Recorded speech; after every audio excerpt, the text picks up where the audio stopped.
So this week, our second topic is talking about followership and specifically the types of courage that followers need in order to accomplish the tasks and be successful assets to their organization. And the most important one to me is the courage to challenge. So the courage to challenge is not just to be competitive, not just to get your ideas out there, not just to say, hey, look at me. It's actually the courage to challenge the leader, to sort of push him or her forward on their ideas, maybe give some feedback, maybe give a little bit of pushback if they think an idea is not sound or not good business. And that, of course, is an important skill for any follower to have. The least effective form of courage, in my opinion, is the courage to lead. Sure, it's important to know when you should quit and leave an organization in search of greener pastures or for career advancement or for any number of reasons.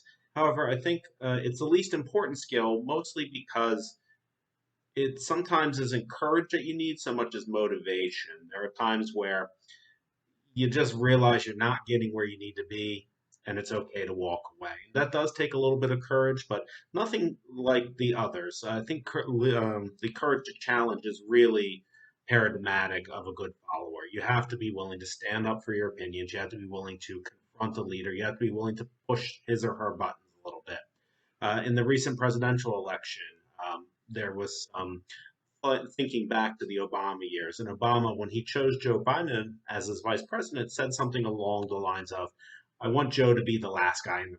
I want him to be my conscience. I want him to be the guy who's going to say, no, Mr. President, your ideas are bad. This is a bad idea. You should reconsider and offer an alternative.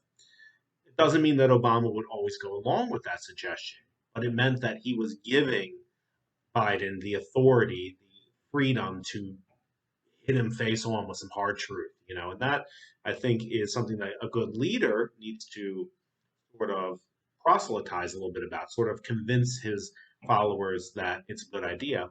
And one of the ways to do that is, as we discussed in the last video, to remain open.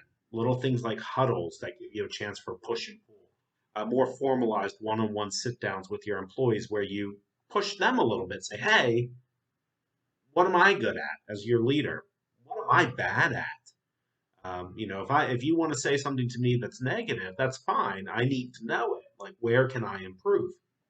And you're sort of giving them a little bit of that courage to challenge, and you hope to just foster it further from there. Obviously, trust is the most important thing that exists in any organization. Employees who don't trust leadership, leadership who doesn't trust employees will flounder. So, just as we're talking throughout this video series about building up trust, about building up an organization in an ethical, sustainable, and leader driven, but employee focused, customer focused way, we can, equate that out to giving followers the authority to challenge, giving them the ability to air their grievances, to air their opinions. And for a good follower, one that you've built up correctly, he or she will just stand by that assertion. Even if at the end of the day you make a decision that they don't agree with, they should respect the process you used and they should feel like their input mattered.